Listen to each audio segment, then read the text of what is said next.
Good morning. Behind the హెడ్లైన్స్తో మీ ముందున్నాను నేను ఈశ్వర్. అమరావతి ఉద్యమం 300 రోజులకు చేరుకుంది. 3 రాజధానులను వ్యతిరేకిస్తూ అమరావతిలోనే క్యాపిటల్ కొనసాగాలంటూ రైతులు చేపట్టినటువంటి ఉద్యమానికి సంఘీభావంగా టీడీపీ కూడా ఆందోళనలకు పిలుపునిచ్చింది. నిన్న చంద్రబాబు నాయుడు ఇచ్చిన పిలుపుతో భారీ ర్యాలీ కూడా జరిగింది. రాష్ట్ర వ్యాప్తంగా అందరూ ఈ ర్యాలీల్లో ఆందోళనల్లో పాల్గొనాలని చంద్రబాబు పిలుపునిచ్చారు. మరోవైపు ఆ పార్టీ జాతీయ ప్రధాన కార్యదర్శి లోకేష్ ఈరోజు అమరావతిలో పర్యటించబోతున్నారు. మరోవైపు చంద్రబాబు అమరావతి పోరాటం ఓ ఫ్లాప్ షో అంటూ మంత్రి బొత్స సత్యనారాయణ వ్యాఖ్యానించారు. అమరావతిలో అసలు ఉద్యమమే లేదు, చిన్న రైతులు ఆత్మహత్య చేసుకున్నారని చంద్రబాబు చెబుతున్నదంతా కూడా అబద్ధము. ఒకవేళ అదే నిజమైతే బినామీల పేరుతో 2000 ఎకరాలకు పైగా భూములుకున్న చంద్రబాబు గుండె నిబ్బరంగా ఎలా ఉండగలిగారు అంటూ ఆయన ప్రశ్నించారు. రైట్, ఈ అంశంపైన మనం చర్చిద్దాం. అసలు 300 రోజులుగా ఉద్యమం సాగుతున్నా ప్రభుత్వం పట్టించుకుంటుందా, పట్టించుకోదా, అసలు ఏం జరగబోతోంది? ప్రభుత్వం మాత్రం 3 రాజధానులకే కట్టుబడి ఉన్న నేపథ్యంలో అమరావతి ఉద్యమం ఎటు సాగుతుంది? ఈ అంశంపైన చర్చించడానికి మనతో పాటు ఉన్నారు భానుప్రకాష్ రెడ్డి గారు, బీజేపీ అధికార ప్రతినిధి, రవిచంద్రారెడ్డి గారు, వైసీపీ జాతీయ అధికార ప్రతినిధి, ఏఎస్ రామకృష్ణ గారు, ఎమ్మెల్సీ, టీడీపీ సీనియర్ నాయకులు మనకు అందుబాటులో ఉన్నారు. రామకృష్ణ గారు, 300 రోజు అమరావతి ఉద్యమం, చంద్రబాబు ఆందోళనకు పిలుపునిచ్చారు. నిన్న ర్యాలీలు కూడా అమరావతిలో సాగాయి. అయితే ఇదొక ఫ్లాప్ షో. ఇది నిన్న మంత్రి బొత్స సత్యనారాయణ గారు చేసినటువంటి వ్యాఖ్యలు. ఏం చెప్తారు రామకృష్ణ గారు? రామకృష్ణ గారు, నా వాయిస్ రీచ్ అవుతుందా మీకు?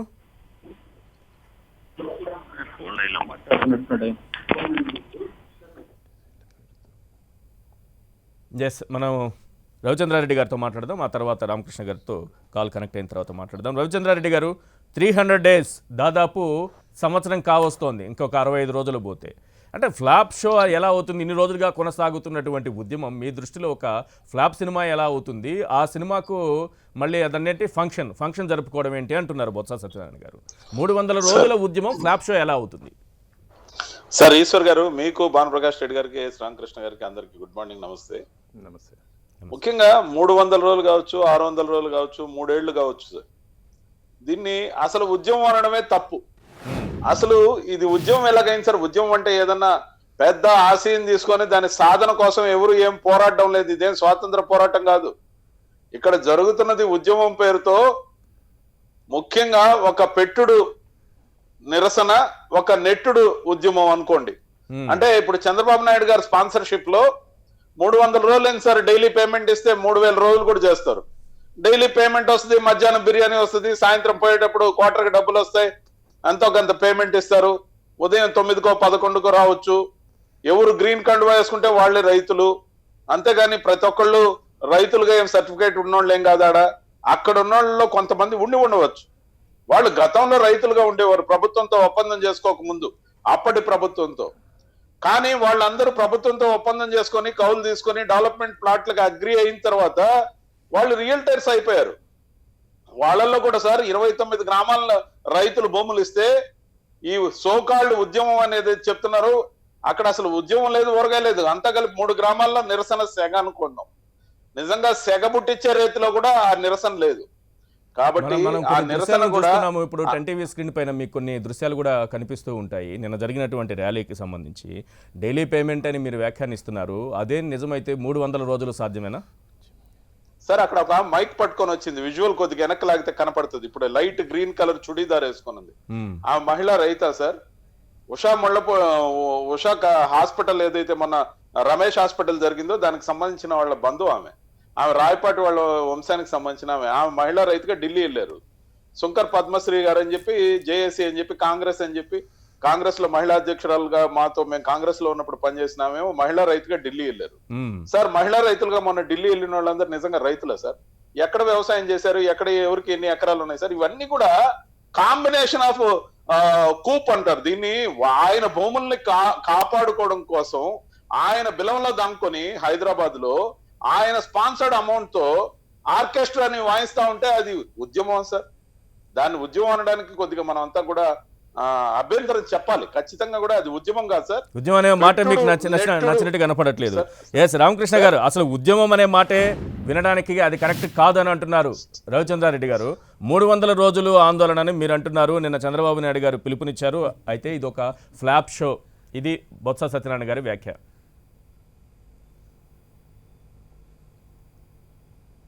ఈశ్వర్ గారు, మీకు అలాగే భావన్ ప్రకాష్ గారికి, రవిచంద్రారెడ్డి గారికి గుడ్ మార్నింగ్ అండి.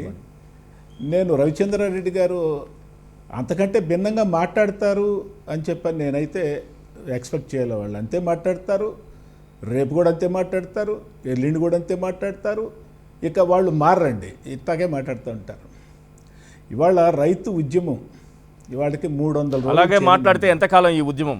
బహుశా మరి ఇది ఎంతకాలం సాగాలి? ఇప్పుడు ఎంతకాలం మీరైనా నేనైనా ఎవరైనా ఎంతకాలం కోరుకోవాల్సింది, చేస్తారు. ప్రభుత్వం నిన్న కూడా నేను- కోరుకోవాల్సింది, ప్రతి సార్, ఒక్కరు ఇప్పుడు కోరుకోవాల్సింది. ఇప్పుడు దీనికి ఎక్కడో ఇప్పుడు చోట ఇప్పుడు full stop పడాలి కదా. ఈశ్వర్ గారు, Yes. ఈశ్వర్ గారు నేను చెప్తున్నాను వినండి. రవిచంద్రారెడ్డి గారు స్టూడియోలో కూర్చొని మాట్లాడుతున్నారు, నెల్లూరులో ఉండి మాట్లాడుతున్నారు. ఎప్పుడైనా రైతు శిబిరాల దగ్గరకు వచ్చి వాళ్ళు చేస్తున్నటువంటి ఉద్యమాన్ని ప్రత్యక్షంగా చూసినటువంటి పరిస్థితి ఆయనకు ఉందా? ఆయనకు కాదు, ఆ పార్టీలో ఏ మంత్రికైనా ఏ ఎమ్మెల్యేలకైనా Yes. స్వయానా అక్కడ ఉన్నటువంటి ఎమ్మెల్యే కూడా శిబిరానికి వెళ్ళి ఆ రైతులు ఎందుకు ఉద్యమం చేస్తున్నారు అనేటటువంటిది అడిగి తెలుసుకునేటటువంటి సోయి కూడా ఒక ప్రజాప్రతినిధి అయి ఉండి ఆ మాత్రం కనీసమైనటువంటి జ్ఞానం కూడా లేకపోవటం అనేటటువంటిది దుర్మార్గం అండి. ఇంతకంటే దుర్మార్గం. నేను నిన్న 2 సార్లు పాల్గొన్నానండి. 2 ర్యాలీల్లో పాల్గొన్నా. అక్కడ పాల్గొన్నటువంటి వాళ్ళందరూ ప్రత్యక్షంగా రైతులు ఉద్యమాలు కొన్ని చోట్ల రైతులే ప్రత్యక్షంగా నిన్న 10,000 మంది ఉద్యమం చేశారు. 29 గ్రామాల్లో ప్రజలు. బహుశా రవిచంద్రారెడ్డి గారు ఇంత తెలివుండి బహుశా ఆయన ఆ విధంగా ఎవరిని సాటిస్ఫై చేయడానికి మాట్లాడుతున్నారో నాకైతే అర్థం కాదండి. ఇవాళ నెల్సన్ మండేలా ఉద్యమం చేశారంటే, మార్టిన్ లూథర్ కింగ్ ఉద్యమం చేశారంటే ఎవరిని రిప్రజెంట్ చేయడానికి ఉద్యమం చేశారంటే, సార్ ఈశ్వర్ గారు, గాంధీ గారు ఉద్యమం సార్ ఈశ్వర్ గారు, చేశారంటే ఎవరిని ఇలాంటి వ్యాఖ్యలు represent చేస్తున్నందుకు చేయడానికి ఆయనకు నమస్కారం, ఉద్యమం సంస్కారంతో వాళ్ళ చేశారంటే పేర్లు తీయొద్దని చెప్పండి గాంధీ సార్. గారికి ఎందుకు స్వయంగా- ఎందుకు అది కాదండి, సార్, గాంధీ ఎందుకు? గారికి- వాళ్ళు బతికలేరు ఎందుకు? కాబట్టి బతికారు ఆగండి సార్. రవిచంద్ర, వాళ్ళు ఎందుకు? బతికలేరు కాబట్టి ఎందుకు బతికారు. రవిచంద్రారెడ్డి గారు ఎందుకు? కాదు, నాయకులు ఇలాంటి కూడా- వ్యాఖ్యల్ని అయ్యా, పాపం నమస్కారం. పెద్ద మాన్యాలతో రవిచంద్రారెడ్డి దయచేసి గారు, మా నమస్కారం దండి మీకు. సత్యాగ్రహం గురించి కూడా చెప్తారేమో. కర్మ సార్, పెద్ద అయ్యా, పెద్దల అయ్యా, పేర్లు రవిచంద్రారెడ్డి ఉటంకించినంత గారు, మాత్రం పెట్టుడు నెట్టుడు ఉద్యమం, రవిచంద్రారెడ్డి ఊరగాయ గారు. ఉద్యమాన్ని రైతుల ఉద్యమం అని చెప్పి అయ్యా, మహోద్యమం అయ్యా, Yes, చెప్పి yes, పెద్ద yes, నాయకుల yes. పేర్లు దయచేసి Right. చెప్పొద్దని రైట్, చెప్పండి సార్. చెప్పనివ్వండి తర్వాత మీ అభ్యంతరం కూడా చెప్పండి. వాళ్ళు చెప్పిన తర్వాత మీ అభ్యంతరం కూడా చెప్పొచ్చు. దయచేసి ఆగాలి. రవిచంద్రారెడ్డి గారు, మీరు రవిచంద్రారెడ్డి గారు, మీ యొక్క అతి తెలివిని ఇంకెవరి దగ్గరన్నా ప్రదర్శించండి. నా దగ్గర మీరు ప్రదర్శించొద్దు. మీ అతి తెలివి ఇంకెక్కడన్నా పనికొస్తదేవు కానీ నా దగ్గర పని చేయదు. ఉద్యమం ఎక్కడైనా ఉద్యమే, అది గుర్తుపెట్టుకోండి. మీరు 300 రోజు ఉద్యమం చేస్తే దాన్ని మీరు అపహాస్యం పాలు చేస్తారా? మీరు ఏమి నాయకులండి? ఎక్కడి నుంచి ఊడిపడ్డారండి మీరు? నిన్న బొత్స సత్యనారాయణ గారు మాట్లాడేంది, మీరు నవ్విపోతే ఉద్యమం ఆగిపోదు. రేపు రాబోయే రోజుల్లో ఎటువంటి సెగ తగులుతుందో మీరు ఎటకారంగా మాట్లాడినంత మాత్రాన, ఎటకారంగా నవ్వినంత మాత్రాన మీరు ఉద్యమాన్ని ఆపలేరు. గుర్తుపెట్టుకోండి, ఇది కూడా ఒక నటన. మీరు ఎంతకాలం నటన చేస్తారో మీరు సినిమా చూపిస్తారు నాకు తెలుసు. ఈ సినిమాలో మీ నవ్వులు, మీ కథలో తేలుస్తారు భవిష్యత్తులో. తొందరపడమాకండి. నేను ఏం మాట్లాడతారండి బొత్స సత్యనారాయణ గారు? పెయిడ్ ఆర్టిస్టులా? ఎక్కడ కళ్ళున్న కబోదులండి వాళ్ళు. పెయిడ్ ఆర్టిస్టులా? నేను స్వయంగా చూశాను.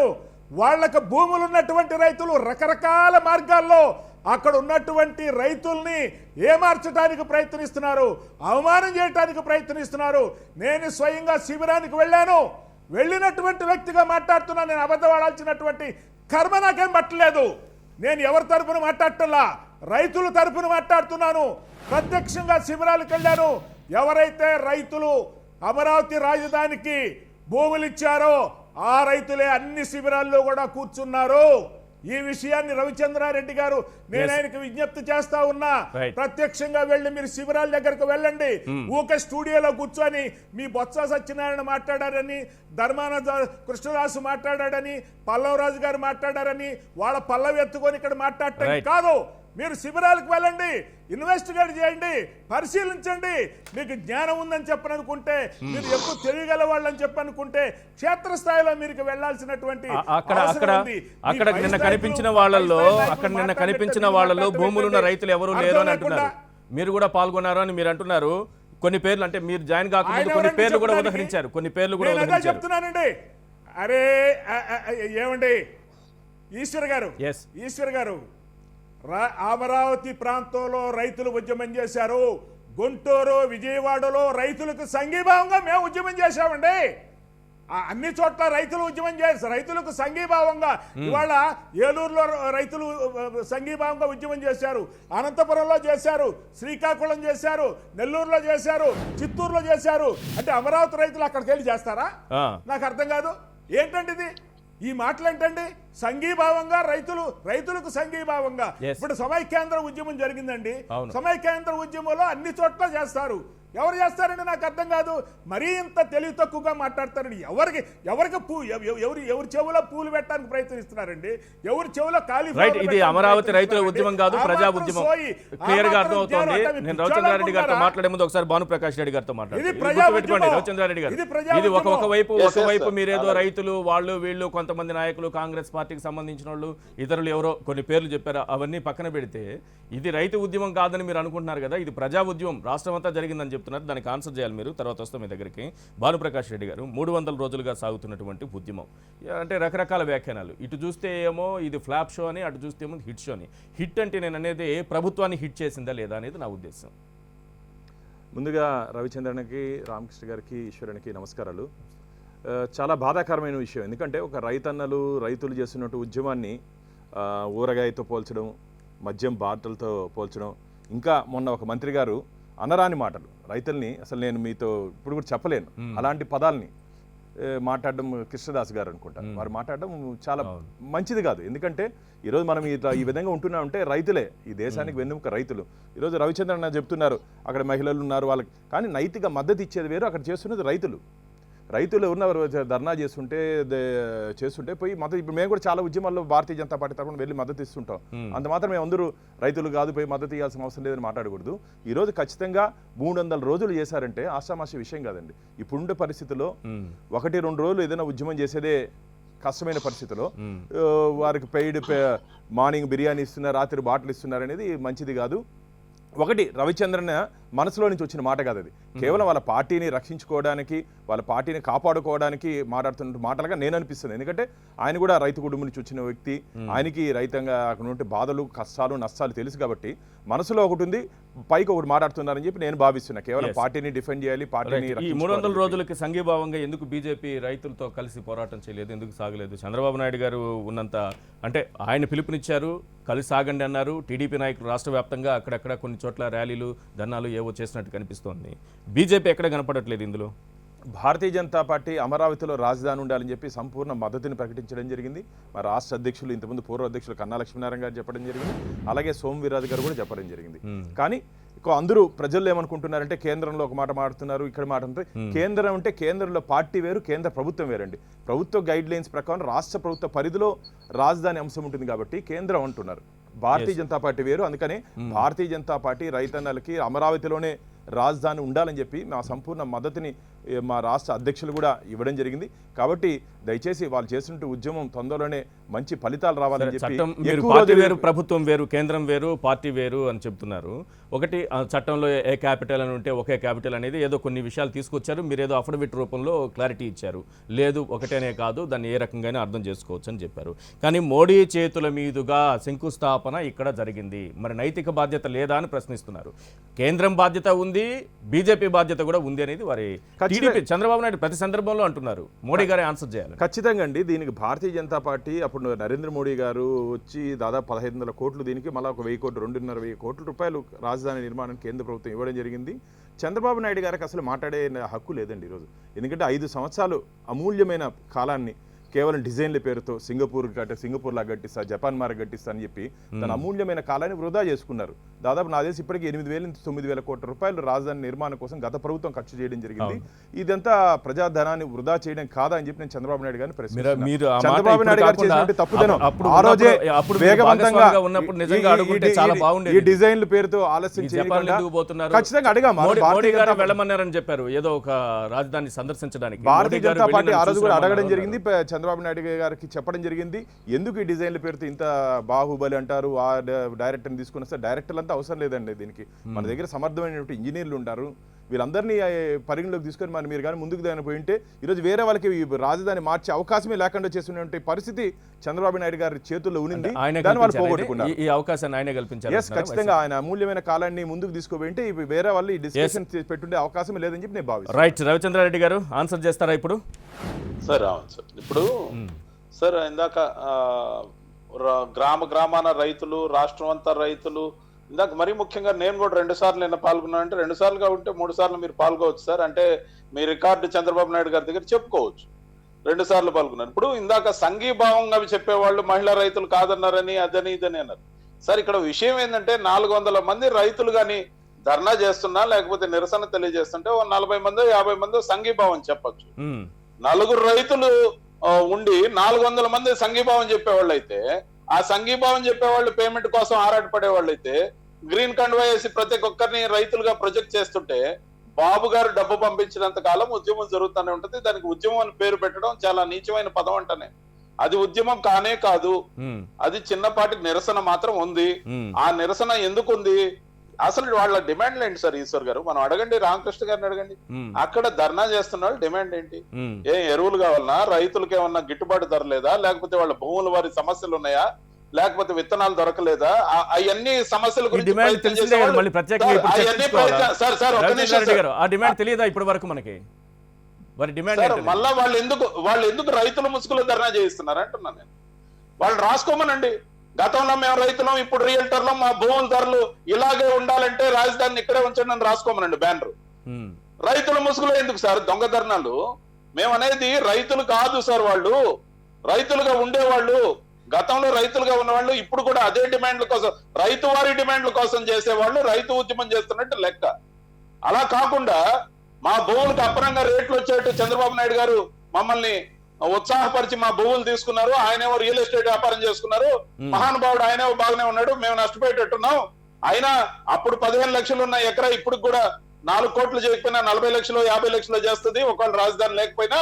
కానీ రాజధాని ఇక్కడే ఉంటే మాది 4 కోట్లు 10 కోట్లు చేస్తుంది. కాబట్టి రాజధానిలో నవనగరాలన్నీ కూడా ఇక్కడే కట్టండి, రాష్ట్రం మొత్తం అప్పుల పాలైనా పర్లేదు, 1,00,000 కోట్లు చంద్రబాబు నాయుడు గారు చెప్తున్నట్టు ఇక్కడే భూముల్లో పంటలు పండించి అప్పుడు మీరు ఇక్కడ రాజధాని డెవలప్ చేయండి. 100 సంవత్సరాలకు కూడా అది రాజధాని కాలేదు సార్.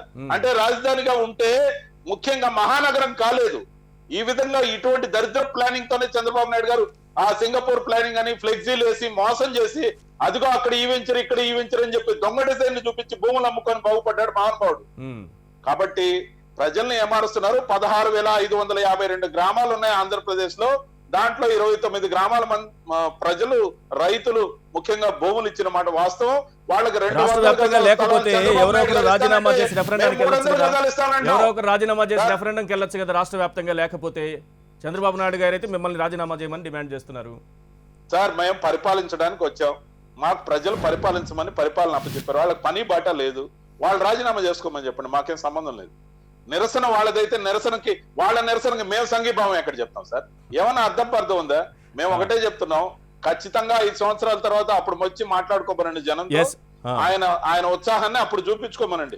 ఈ నిరర్ధకమైన ప్రయోజనాలు, సొంత థియేటర్ లో సంవత్సరం ఆడుకుంటే సినిమా సూపర్ హిట్ అని చెప్పుకోవడం, ఈ కథలన్నీ జరగవు సార్. ఎందుకంటే అందుకే మేము పట్టించుకోవట్లేదు.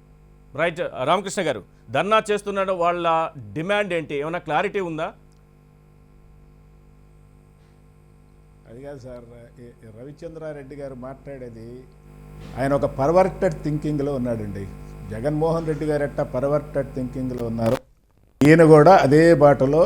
ఇది పర్వర్షన్, ఖచ్చితంగా నేను చెప్పగలను. వాళ్ళ మనసు ఆరోగ్యకరంగా లేదని నేను అంటున్నాను. ఇప్పుడు తెలంగాణలో దిశ గురించి ఆ రామ్ గోపాల్ వర్మ సినిమా తీస్తున్నాడండి. రామ్ గోపాల్ వర్మ దిశ అనేటటువంటి కేసు మీద సినిమా తీస్తుంటే తల్లిదండ్రులు గొడవ చేయటమే కాదండి, అక్కడ మహిళా సంఘాలు అందరూ కూడా రామ్ గోపాల్ వర్మకి వ్యతిరేకంగా గొడవ చేస్తున్నారు. మరి తల్లిదండ్రులే గొడవ చేయాలి కదరా, మిగతా వాళ్ళందరూ ఎందుకు గొడవ చేస్తున్నట్టు? ఎందుకు చేస్తున్నట్టు? సంఘీభావంగా చేస్తున్నారు. అట్లాగా మేము చేస్తున్నాం, ఇక్కడ వాళ్ళే చేయాలని చెప్పని ఎక్కడ రూల్ ఉందా? ఏం మాట్లాడతారని నాకు అర్థం కాదు. రవిచంద్రారెడ్డి గారు ఇంత తెలివి ఉండి వాళ్ళకు ఊడిగం చేయాల్సినటువంటి అవసరం లేదు. కొద్దిగా ఇండివిజువాలిటీ కాపాడుకోండి సార్. కాన్సైన్స్ లో ఏముందో అది బయటికి పెట్టండి సార్. నేను చెప్తున్నానండి, ఇప్పుడు జగన్మోహన్ రెడ్డి గారి ఆలోచన ఏదైతే ఉందో దాన్ని జగనామిక్స్ అంటారు. చంద్రబాబు నాయుడు గారి ఆలోచన ఏదైతే ఉందో నారానమిక్స్ అంటారు, మోడీ ఆలోచన ఏదైతే ఉందో మోడీనామిక్స్ అంటారు. జగన్మోహన్ రెడ్డి గారి ఆలోచన అమరావతి మీద చాలా స్పష్టంగా హిందుస్థాన్ టైం చెప్పాడండి. ఆయన ఏం చెప్పాడండి? పెద్ద నగరాల వల్ల మనకి ఆదాయం రాదు అని చెప్పాడు ఆయన. పెద్ద నగరాల వల్ల మనకి హ్యాపీనెస్ ఇండెక్స్ పెరగదు అన్నాడు ఆయన. పెద్ద నగరాల వల్ల మన పెర్ క్యాపిటల్ ఇన్కమ్ పెరగదు అని చెప్పాడు. నేను చూశాను ఆయన హిందుస్థాన్ టైమ్స్ ఇంటర్వ్యూ. ఎంత తప్పులు తడకగా ఉంది. అరే కనీసం ముఖ్యమంత్రి స్థాయిలో ఉన్నటువంటి వ్యక్తికి కనీస విషయాలు తెలియపోతే ఎట్టాగండి? ఇవాళ ఎకనామిక్స్ లిస్టులు ఏం చెప్తున్నారు? ఎక్కడైతే పెద్ద పెద్ద నగరాలు ఉన్నాయో, ఎక్కడైతే అర్బనైజేషన్ బాగా పెరిగిందో, ఎక్కడైతే ఇండస్ట్రియలైజేషన్ బాగా పెరిగిందో అక్కడ నుంచి మరి దేశాలకు వచ్చేటటువంటి జీడిపిలో 80% పెద్ద నగరాల నుంచి వస్తుంది అని చెప్తున్నారు. హైదరాబాద్ దానికి ప్రబల సాక్ష్యం. ఇంకా ఏం చెప్తాడు ఆయన? ఆయన స్కాండినేవియన్ కంట్రీస్ గురించి ఉదాహరణ చెప్తాడు. నేను కోపెన్హాగన్ వెళ్ళా, ఆమ్స్టర్డామ్ వెళ్ళా, బ్రసెల్స్ వెళ్ళా. 5 దేశాలు ఉన్నాయండి స్కాండినేవియన్ కంట్రీస్లో. ఏది Copenhagen, Denmark, Iceland, Norway, Netherlands. ఇటువంటి దేశాల జనాభా మొత్తం కలిపితే చెప్తానండి 3.5 కోట్లండి. ఆ జనాభా మొత్తం 3.5 కోట్లు. మన ఆంధ్రప్రదేశ్ జనాభా ఎంతండి? 5 కోట్లు. ఆంధ్రప్రదేశ్ జనాభా అంత కూడా లేదు. స్కాండినేవియన్ కంట్రీస్ 5 కంట్రీస్ జనాభా. దానితో ఎలా పోలుస్తారు? అక్కడ పెద్ద నగరాలు ఎట్లా అభివృద్ధి చెందుతాయండి? నాకు అర్థం కాదు. ఇవాళ 5 కోట్ల జనాభా ఉన్నటువంటిది ఏం చెప్పాము మేము? అమరావతి అనేటటువంటిది ఇవాళ మోడీ గారు దొలేరా అనేటటువంటి గ్రీన్ సిటీని డెవలప్ చేయడానికి ప్రయత్నిస్తున్నారు. గాంధీనగరం అనేటటువంటి ఇవాళ మోడీనామిక్స్ ఫెయిల్ అయిందని చెప్పగలరా బీజేపీ నాయకులు? అందుకని మేము చెప్తున్నాం ఇది కూడా 100 స్మార్ట్ సిటీలు ప్రకటిస్తే అమరావతిని కూడా ఒక స్మార్ట్ సిటీగా ప్రకటించారా లేదా? కేంద్ర ప్రభుత్వమే కదా ప్రకటించింది స్వయంగా. కాబట్టి ఇవాళ అమరావతి రాజధాని ప్రారంభించడమే కాకుండా దాదాపు 1500 కోట్ల రూపాయలు అమరావతి రాజధాని నిర్మాణానికి కేంద్ర ప్రభుత్వం డబ్బులు ఇచ్చిందా లేదా? 10,000 కోట్ల రూపాయలు ఖర్చు పెట్టారా లేదా? 52,000 కోట్ల రూపాయలు డిజైన్ వేసారా లేదా? అక్కడ భవనాలు నిర్మించాలేరా లేదా? అక్కడ 15 నెలల నుంచి పరిపాలన సాగుతుందా లేదా? అక్కడ 34,500 ఎకరాలు ఇచ్చారు కదా. మీరు 3 రాజధానులు ప్రతిపాదన చేశారు కదా. అంతకుముందు ఒక రాజధానికి ఒప్పుకొని మడమ తిప్పారు కదా, మాట తప్పారు కదా. నేను ఒకటే ప్రశ్న వేస్తున్నాను, డైరెక్ట్ గా చెప్పాలి రవిచంద్రారెడ్డి గారు. మీరు రాజధానికి న్యాయం చేస్తానని చెప్పని పదే చెప్తున్నారు. రాజధాని రైతులే జగన్మోహన్ రెడ్డి గారి దగ్గరికి వెళ్ళాలి. జగన్మోహన్ రెడ్డి గారు మా మంత్రులు ఎమ్మెల్యేలు ఎవరు కూడా రైతుల దగ్గరికి వెళ్ళరు అని చెప్పినట్టున్నారు. ఇది ప్రజాస్వామ్యంలో రివర్స్ పాలన. ఎప్పుడు కూడాను ప్రజాస్వామ్యంలో నాయకులే ప్రజల దగ్గరికి వెళ్ళాలి. దీన్ని దృష్టిలో పెట్టుకోవాలి. వచ్చేవాడు అలాగేదండి, అరిస్టాటిల్ దగ్గరికి స్టూడెంట్ వెళ్ళేవాడు. ఇవాళ అరిస్టాటిల్ స్టూడెంట్ దగ్గరకు వస్తున్నాడు. అది ప్రజాస్వామ్య విద్య. అందుకని నేనేమంటానంటే ఇవాళ మీరు రాజధాని చంపడానికి అనేకమైనటువంటి ప్రయత్నాలు మీరు చేస్తున్నారు. దీన్ని ఆపాల్సినటువంటి అవసరం ఉంది. ఈ విధానాన్ని ఆపండి. ఇది తప్పు. ఎందుకంటే చంద్రబాబు నాయుడు శాసన రాజధానికి ఎన్ని ఎకరాలు కావాలి? శాసన రాజధానికి ఎన్ని ఎకరాలు కావాలి? శాసన రాజధానికి ఎన్ని ఎకరాలు కావాలని డైరెక్ట్ గా అడుగుతున్నానండి. ఎన్ని ఎకరాలు కావాలి చెప్పండి మీరు? శాసన రాజధానికి ఎన్ని ఎకరాలు కావాలి? ఈశ్వర్ గారు ఇన్ని మాటలు మాట్లాడారు. దాదాపు 5 నిమిషాలు మంచి స్పీచ్ ఇచ్చారు. ఆమ్స్టర్డామ్ అన్నారు, లేకపోతే ఏమో చెప్పారు. మీరు ఇందాక ఆయనకి మళ్ళా అవకాశం ఇచ్చినప్పుడు ఏం అడిగారు సార్? ఇప్పుడు అక్కడ ఉద్యమం చేస్తున్నారో లేకపోతే ధర్నాలు చేస్తున్నారో వాళ్ళ డిమాండ్ ఏందని అడిగారు సార్. వాళ్ళ డిమాండ్ చెప్పాడు సార్ ఆయన? వాళ్ళ డిమాండ్ చెప్పలేదు. అంటే అడిగిన దానికి తప్ప అడగని అన్ని కథలు చెప్తే ఇదే పరిస్థితి సార్. అమరావతిలో జరుగుతున్నది ఉద్యమం కాదు సార్. అమరావతిలో జరుగుతున్నది ఉద్యమం కాదు. చంద్రబాబు నాయుడు గారు ఆస్తుల పరిరక్షణ వేదిక, అమరావతి రైతుల పరిరక్షణ వేదిక అనే దాన్ని పేరు పెట్టారు సార్. చంద్రబాబు నాయుడు గారి ఆస్తుల పరిరక్షణ వేదిక అది. ఎన్ని ఎకరాలు కావాలి చెప్పండి సార్. ముందు మాట్లాడినండి ఏమి ఇబ్బంది సార్? దానికి మాట్లాడినరా? మీరు డైరెక్ట్ గా సమాధానం చెప్పండి. మీరు చెప్పారు మాట్లాడడానికి మాట కాదు. శాసన రాజధానికి ఎన్ని ఎకరాలు కావాలా చెప్తా. అది కూడా చెప్తాను. చెప్పండి. మాట్లాడినండి అది చెప్పండి సార్. చెప్పనివ్వండి రామకృష్ణ గారు. ఒక నిమిషం. రవిచంద్రారెడ్డి గారు సార్ నేను చెప్తాను సార్, శాసన రాజధానికి ఎన్ని ఎకరాలు కావాలి? అంతా కలిపి మాకు ఒక 500 ఎకరాలు చాలు సార్. మిగతా ఎకరాలు ఏమన్నా వెనక్కి రైతులకు ఇప్పించడానికి రామకృష్ణ గారు ఏమన్నా నడుం కడతానంటే మేము ఆయనకు సహకరిస్తాం. మళ్ళీ తిరిగి 3 పంటలు 4 పంటలు పండించమని చెప్పండి సార్, అద్భుతంగా పండుతాయి సార్ పంటలు. Delta area sir. కావాలంటే ప్రభుత్వ సొమ్ముతో రైతులందరికీ గట్లు వేసిస్తాం, హద్దులు సర్వేయర్ చేత కొలిపించి ఇస్తాం. దాంతో పాటు బ్రహ్మాండంగా భూమిని సారవంతంగా చేసేదానికి కావాల్సిన పనిముట్లని సబ్సిడీలో ఇస్తాం. దాంతో పాటు లేదంటే ఆ పొలాలన్నీ దున్ని బంగారం పండించేందుకు వీలుగా తయారు చేసి కూడా ఇస్తాం ప్రభుత్వ ఖర్చుతో, ఇబ్బంది లేదు. అందుకని వాళ్ళని నడుకట్టమనండి సార్, రైతులుగానే ఉండనియండి సార్. సార్ మీకు విజ్ఞప్తి చేస్తున్న రామకృష్ణ గారు, రైతుల్ని రియల్టర్లుగా మార్చొద్దండి, రైతుల్ని రియల్టర్లుగానే ఉంచండి, రైతుల్ని రియల్టర్లుగా ఉంచొద్దండి, రైతులుగానే ఉంచుదాం సార్, రైతులుగానే ఉంచుదాం. బంగారం లాంటి పంటలు పండిస్తారు. రామకృష్ణ గారు, రవిచంద్రారెడ్డి గారు, బ్రేక్ తీసుకుందాం. అసలు అమరావతి ఉద్యమంలో బీజేపీ జనసేన ఉన్నాయా? మొదటి ప్రశ్న. ఇక రెండో అంశం, ఎవరు రాజీనామా చేయమంటే మీరు రాజీనామా చేయండి, మీరు రాజీనామా చేయండి అంటున్నారు.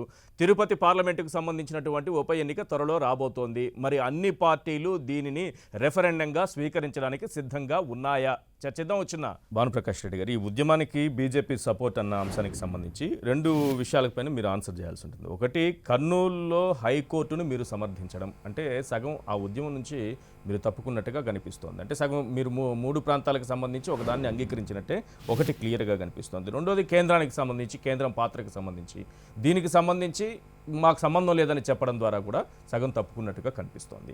ఏంటి మీ పాత్ర ఏంటి? ఒకటి. రెండోది, జనసేనకి సంబంధించి కూడా మీతో కలిసిన తరువాత జనసేన కూడా అంత యాక్టివ్గా ఈ ఉద్యమంలో లేదు. దీనికి ఏం ఆన్సర్ చేస్తారు? ఇవన్నీ అవాస్తవాలండి. జ్యుడిషియల్ క్యాపిటల్గా కర్నూలు ఉండాలని చెప్పి మేము భారతీయ జనతా పార్టీ ఉద్యమం కూడా చేయడం జరిగింది. కర్నూలులో రాజధాని ఉండాలని చెప్పి, సారీ జ్యుడిషియల్ క్యాపిటల్ ఉండాలని చెప్పి మేము ఉద్యమం కూడా చేయడం. దాంట్లో వెనక్కి ఉపయోగ ప్రసక్తి డిక్లరేషన్ కూడా తయారు చేసాము. కాబట్టి దానికి మేము కట్టుబడి ఉన్నాము. పవన్ కళ్యాణ్ గారి విషయానికి వస్తే, నిన్న పవన్ కళ్యాణ్ గారు తిరుపతి కర్నూలులో టీడీపీ నేతలు అడుగుతున్నారు, మాకు అవసరం లేదు ఇక్కడ అని చెప్తున్నారు. వాళ్ళు కూడా ధర్నా చేశారు సంఘీభావంగా నిన్న టీడీపీ నాయకులు. రాయలసీమకు సంబంధించిన వాళ్ళు, టీడీపీ వాళ్ళు ఏం మాట్లాడినా అది పట్టించుకోవాల్సిన అవసరం లేదు. వాళ్ళకి ఒకసారి ఒకటి మాట్లాడతారు, అది వాళ్ళ గురించి మాట్లాడాల్సిన అవసరం మాకు లేదు. ఇప్పుడు భారతీయ జనతా పార్టీ స్టాండ్ ఏంటంటే, ఖచ్చితంగా జ్యుడిషియల్ క్యాపిటల్ కర్నూలులో ఉండాలి. అలాగే అమరావతి నుంచి ఎట్టి పరిస్థితి రాజధాని తరలించకూడదని చెప్పి మా పూర్వ అధ్యక్షులు కన్నా లక్ష్మీనారాయణ గారు రైతులు శిబిరానికి వెళ్ళి నైతిక మద్దతు ఇవ్వడం జరిగిందండి. మీరు ఎక్కడ ఇవ్వలేదని చెప్తున్నారే, నైతిక మద్దతు ఇవ్వడం జరిగింది. ఈ కాలంలో ఈ కరోనా వల్ల దాదాపు మార్చి నుంచి ఈ కరోనా వల్ల పీక్స్ దీంట్లో ఉంది. కాబట్టి అప్పుడు ఉన్నటువంటి పరిస్థితుల్లో వ్యక్తిగతంగా ఎవరు భారతీయ జనతా పార్టీ వెళ్ళి కలవలేని పరిస్థితి అయినా సరే, మా స్టేట్మెంట్ మా రాష్ట్ర అధ్యక్షులు చెప్పడం జరిగింది, అమరావతి రాజధాని తరలించే అవకాశం లేదు, అక్కడే ఉండాలని చెప్పి మా రాష్ట్ర అధ్యక్షులు చెప్తే ఇక భారతీయ జనతా పార్టీ స్టాండ్ అంతే, మేమంతా ఒకే లైన్లో ఉన్నాం. కాబట్టి భారతీయ జనతా పార్టీ ఎక్కడ వెనక్కి వెళ్ళే ప్రసక్తే లేదు. ఇంక మీరు ఇంతకుముందు అడిగినట్టు కేంద్ర ప్రభుత్వం పార్టీ వేరే, ప్రభుత్వం వేరే. రాష్ట్ర ప్రభుత్వం ఇచ్చినటువంటి అఫిడవిట్కి కేంద్ర ప్రభుత్వం సమాధానం చెప్పింది. అక్కడ ఉంటే లీగల్ ఎక్స్పర్ట్స్ జనసేన కూడా మొన్న కూడా పవన్ కళ్యాణ్ గారి స్టేట్మెంట్ నేను చదవడం జరిగింది. సంపూర్ణ మద్దతు తెలియజేస్తున్నా నేను రైతులకి ఏం చెప్పారు. ఇంకా దానికన్నా ఏం కావాలంటే 300 days ఈ రోజు టీడీపీ పిలుపునివ్వడము, ఇంత పెద్ద ఆందోళన చేస్తున్నామని చెప్పడం, ఇవన్నీ జరుగుతూ ఉంటే బీజేపీ జనసేన ఎక్కడ కనిపించట్లేదు కదా? ఎందుకు కనిపించట్లేదండి? పవన్ కళ్యాణ్ గారు చెప్పారు అంటే చంద్రబాబు నాయుడు గారు లోకేష్ వెళ్తున్నారంట. చంద్రబాబు నాయుడు గారు హైదరాబాద్ లో కూర్చొని స్టేట్మెంట్లు ఇస్తే వారిని అడగరు మీరు. పవన్ కళ్యాణ్ గారు మద్దతు ఇచ్చారు, భారతీయ జనతా పార్టీగా మద్దతు ఇచ్చింది. చంద్రబాబు నాయుడు గారు మాత్రం అక్కడ ఉండి వారు ఏమైనా సీన్లోకి వచ్చారు చెప్పండి? హైదరాబాద్లో కూర్చొనేసి అన్ని ట్విట్టర్ల ద్వారా దీని ద్వారా వారు ప్రశ్నిస్తున్నారు. సంతోషం, వారికి వయసు 70 సంవత్సరాలు అయింది కాబట్టి వాళ్ళు బయట రాలేని పరిస్థితి. చిన్నబాబు గారు, లోకేష్ బాబు గారు ఉన్నారు కదా, వారంలో వచ్చి ఈ రోజు వస్తున్నారు. దాదాపు మీరు చెప్పినట్టు ఈ 300 రోజుల్లో లోకేష్ బాబు గారు ఈ రోజు వస్తున్నారు. భారతీయ జనతా పార్టీ అందుకని చెప్తున్నాం, మేము సంపూర్ణ మద్దతు ఇవ్వడం జరిగింది. ఈ కరోనా కారణంగా బయట రాలేని పరిస్థితి కాబట్టి మేము కూడా రాలేకపోయాం. కర్నూలులో హైకోర్టు ఏదో మీరు అప్పుడు చంద్రబాబు నాయుడు గారిని డిమాండ్ చేయొచ్చు కదా, అన్ని అక్కడే తీసుకొచ్చి పెడతానన్నప్పుడు కూడా రిబ్బన్ కటింగ్కి వెళ్ళారు కదా అందరూ. ఖచ్చితంగా అండి, మేము చంద్రబాబు నాయుడు గారి దృష్టికి అన్ని తీసుకుని వెళ్ళడం జరిగింది. గట్టిగా మాట్లాడుంటే ఈ పరిస్థితి మాట్లాడడం జరిగింది. అప్పుడు మా మంత్రులు టీడీపీ ఒకటి చెప్తుంది, బీజేపీ ఒకటి చెప్తుంది. నో అప్పుడు మా మంత్రులు కామినేని శ్రీనివాస్ గారు, అలాగే స్వర్గీయ మన మాణిక్యాల రావణ గారు, ఇద్దరు కేబినెట్ మంత్రులుగా ఉన్నప్పుడు అన్ని విషయాలు చంద్రబాబు నాయుడు గారి దగ్గర ప్రస్తావించడం జరిగింది, అన్ని మాట్లాడడం జరిగింది. మీతో కలిసి ఉన్నారు కదా, మీరు కేంద్రంలో అధికారంలో ఉన్నారు కదా, హైకోర్టుని ఇప్పుడు చేస్తున్నటువంటి డిమాండ్ని అప్పుడే అడుగుంటే, చంద్రబాబు నాయుడు గారిని అడుగుంటే ఈ పరిస్థితి ఉండేది కాదు కదా. అదే కదా చెప్తున్నాం, చంద్రబాబు నాయుడు గారు ఆలస్యం చేసిన కారణంగా ఈరోజు వైసీపీ ప్రభుత్వానికి జగన్మోహన్ రెడ్డి గారికి అవకాశం వచ్చింది ఈ 3 క్యాపిటల్స్ చేయాలని. చంద్రబాబు నాయుడు గారు 5 సంవత్సరాల్లో సక్రమంగా అన్ని నిర్ణయాలు ముందుకు తీసుకుపోయినంటే ఈరోజు ఈ పరిస్థితి మనం ఈరోజు కూర్చొని చర్చించుకునే అవకాశం లేదని చెప్తున్నా నేను. బీజేపీ జనసేన పాత్ర ఏమనుకుంటున్నారు మీరు ఈ ఉద్యమానికి? సో క్లారిటీ అయితే వైసీపీది క్లారిటీ అయితే ఉంది. బీజేపీ అలా కాదండి, అలా కాదు. బీజేపీ జనసేన మొట్టమొదట్లో బాగా యాక్టివ్గా పాల్గొన్నారు. జనసేన నాయకుడు పవన్ కళ్యాణ్ గారు రాజధాని గ్రామాల్లో తిరిగారు. నిన్న లాజర్ అనేటటువంటి వ్యక్తి మరి అవమాన భారంతో చనిపోతే ఆయనకు సంఘీభావంగా కూడా మాట్లాడటం జరిగింది. ఇవాళ 95 మంది అమరావతి రైతులు ఉద్యమంలో పాల్గొంటూ చనిపోయారండి. దాన్ని కూడా వీళ్ళు అపహాస్యం చేస్తున్నారు. ఎంత దుర్మార్గం చూడండి. రైతు ఉద్యమంలో ఇప్పుడు ఒకవైపున బీజేపీ తర్వాత జనసేన పార్టీ రెండు కూడా సంఘీభావం తెలిపినాయి. ఇందాక భావన్ ప్రకాష్ రెడ్డి గారు చెప్పినట్టుగా కన్నా లక్ష్మణ్ గారు మౌన దీక్ష చేశారు. ఎక్కడైతే ప్రధానమంత్రి శంకుస్థాపన చేశారో ఆ ప్రాంతం నేను అనేది ఇప్పుడు జర్నీ సాగుతున్న టైంలో మీ వెనక ఉన్నారా లేరా, నిజంగానే ఉన్నారా అని ధైర్యంతో, నమ్మకంతో, ఆత్మవిశ్వాసంతో ఉన్నారా, ఏదో వాళ్ళు ఉన్నారు అని అనిపించుకునేలాగా ఉన్నారా బీజేపీ జనసేన? ఆయనే చెప్పాడు కదండి, ఈశ్వర్ గారు ఆయనే చెప్పాడుగా, మేము వెనకపోలేదు, ఇప్పటికీ అమరావతి రాజధానిగా కొనసాగాలి అని చెప్పని మా యొక్క భావన అని చెప్తున్నారు కదా. జనసేన కర్నూలుకి హైకోర్టు తరలిపోవడం కూడా సమర్థిస్తున్నారు కదా. ప్రత్యక్షంగా చంద్రబాబు నాయుడు గారు తప్పు చేశారు అని క్లియర్ గా చెప్తున్నారు కదా. అదేనండి, ఇప్పుడు అఫిడవిట్ లో ఏం చెప్పారండి కేంద్ర ప్రభుత్వం? హైకోర్టు ఉన్నంత మాత్రాన దాన్ని రాజధాని అంటానికి వీలు లేదు అని చెప్పింది ఎవరు? అందుకే రాజధానిగా అనడానికి వీలు లేదు కాబట్టి అక్కడ పెట్టుంటే ఎప్పటి నుంచో ఉంది కదా సార్ డిమాండ్. ఆ డిమాండ్ ఇప్పటిది కాదు కదా. బీజేపీ కూడా డిమాండ్ చేసాం, అడిగాం చంద్రబాబు నాయుడు గారిని అని అంటుంది. కాదండి, అక్కడ బెంచ్ పెట్టాలి. అక్కడ అలా కాదు సార్. నా పాయింట్ ఒకటే, ఇవాళ అక్కడికి హైకోర్టు తరలి వెళ్ళిపోయేటటువంటి అవకాశం ఉందా లేదా? వెళ్ళిపోతే మాకే అభ్యంతరం లేదు, వెళ్ళిపోయేటటువంటి అవకాశం లేదని చెప్పని న్యాయ నిపుణులు చెప్తున్నారు. బీజేపీ నాయకులు కూడా అనేక సార్లు మాట్లాడారు. అనేక ఇబ్బందులు ఉన్నాయి ఎక్కడని కాంగ్రెస్ పార్టీ నాయకులు మాట్లాడారు, ఇతర నాయకులు కూడా మాట్లాడారు.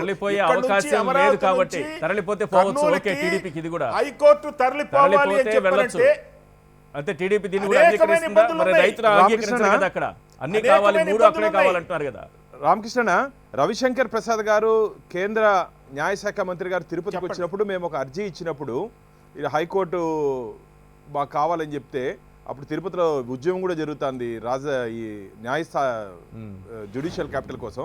వారు చెప్పడం జరిగింది, రాష్ట్ర ప్రభుత్వం ప్రతిపాదన పంపిస్తే ఖచ్చితంగా దానికి చేసేదానికి కేంద్ర ప్రభుత్వానికి ఎటువంటి అభ్యంతరం లేదని చెప్పి వారికి చెప్పడం జరిగింది. కాబట్టి ఇది కూడా హైకోర్టు విషయం కూడా రాష్ట్ర ప్రభుత్వ పరిధిలో ఉంటుంది. కేంద్ర ప్రభుత్వం ఇక్కడి నుంచి వచ్చినటువంటి ప్రతిపాదనను పరిశీలించి ఆమోదిస్తుంది, అంతే. అంతవరకే కేంద్ర ప్రభుత్వానికి అంగీకరిస్తుంది, కేంద్రం అంగీకరిస్తుంది. ఒకవేళ ప్రతిపాదన రాష్ట్ర ప్రభుత్వం అలా కాదు. మీరు భానుప్రకాష్ గారు, నేను ఒకటి చెప్తాను. రాష్ట్ర ప్రభుత్వం తయారు చేసినటువంటి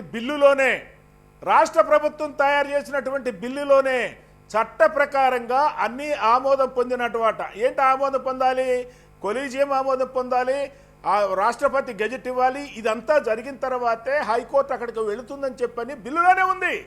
వాళ్ళేమీ దాచలేదండి. ఇప్పుడున్నటువంటి రాష్ట్ర ప్రభుత్వాన్ని కూడా మెచ్చుకోవాలా. వాళ్ళు డైరెక్ట్ గా హైకోర్టు ఇక్కడి నుంచి అక్కడ తీసుకువెళ్ళటానికి అనేకమైనటువంటి ప్రాసెసెస్ ఉన్నాయి. ఆ ప్రాసెస్ ప్రకారమే హైకోర్టు అక్కడ తీసుకెళ్తామని చెప్పారు వాళ్ళు. కానీ అది సాధ్యమా? అంత తేలికైనటువంటి విషయమా?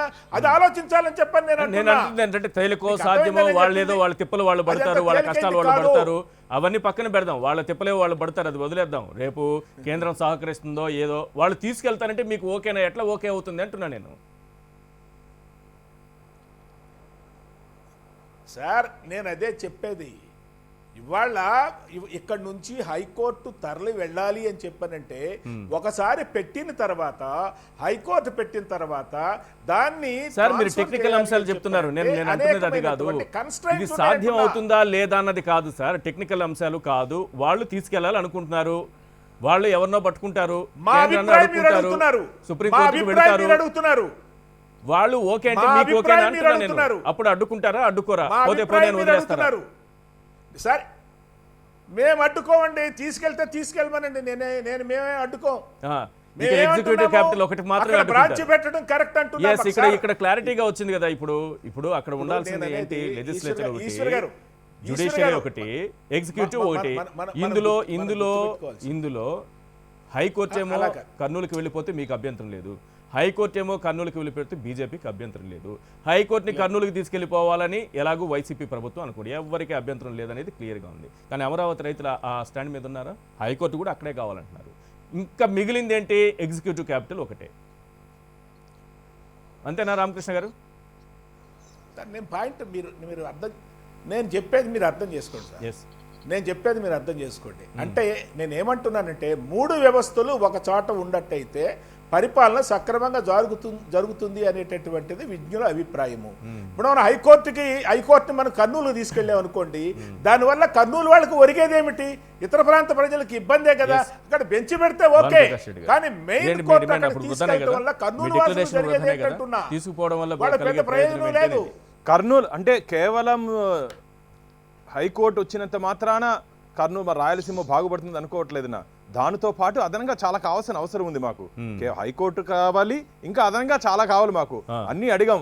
రాయలసీమ డిక్లరేషన్ మేము అన్ని అడగడం జరిగింది. కాబట్టి కేంద్ర ప్రభుత్వం దృష్టికి కూడా రాయలసీమ నుంచి మేము ప్రత్యేక ప్రతినిధి బృందం వెళ్లి కేంద్ర ప్రభుత్వం నుండి పెద్దలతో కలవడం జరిగింది. హైకోర్టుతో పాటు మిగిలిన అంశాల్లో కూడా రాయలసీమకి జరగాల్సిన నష్టం, గత పాలకుల వల్ల జరిగిన నష్టాన్ని పూడ్చాలంటే ఇప్పుడు పాలకులైనా సరైన చర్యలు తీసుకుని ముందుకు పోవాలని చెప్పి మేము డిమాండ్. రవిచంద్రారెడ్డి గారు కన్క్లూడ్ చేయండి సార్. సార్, ఇప్పుడు రైతులంటే గౌరవం ఉండాలి సార్ ఎవరికైనా, ఏ పార్టీకైనా కూడా.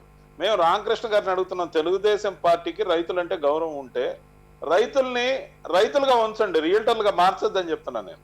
వాళ్ళని లేనిపోని ఉత్సాహం వాళ్ళకి కల్పించి 15 లక్షల ఎకరా 4 కోట్లు అమ్ముతుందని చెప్పి నాశనం చేస్తారు, వాళ్ళ భవిష్యత్తును నాశనం చేస్తారు. వాళ్ళు చక్కగా ఈ 300 రోజుల్లో ఒక పంట పండించేవాళ్ళు హాయిగా. కాబట్టి బంగారం లాంటి పంట భూముల్ని తీసుకెళ్లి పశువులను ఈ రోజున ఆ ప్రభుత్వానికి భూములు ఇచ్చి నష్టపోయారో మోసపోయారో అనుకుందాం. నెక్స్ట్ బాధ్యత వాళ్ళకి ఎట్లా న్యాయం సార్? మోసం చేసిన వాళ్ళని మేము బాగు చేస్తాం సార్. వాళ్ళకి 2 ఆప్షన్స్ ఉన్నాయి సార్, 2 ఆప్షన్స్ ఉన్నాయి. ఒకటి, మాతో సహకరించి నేరుగా ముఖ్యమంత్రి గారితో చర్చకు కూర్చొని ఈ ఉద్యమం ఊరగాయి నిరసన సెగ అని చెప్పి పెయిడ్ ఆర్టిస్టుల బారిని పడి ఇప్పుడు కూడా వంచనకు గురవుతున్న వాళ్ళని సరైన దారిలోకి రమ్మని అడుగుతున్నాం. ఒకటి, వాళ్ళు అడక్కపోయినా గానీ ఒక బృందం మాతో వచ్చి కలిసిపోయినప్పుడు మేము చెప్పాం, మీకు 200 గజాల బదులు 300 గజాలు మాట్లాడాలి. దాంతో పాటు 10 సంవత్సరాల కౌలుని 15 సంవత్సరాలకు కౌలుకు పెంచాం.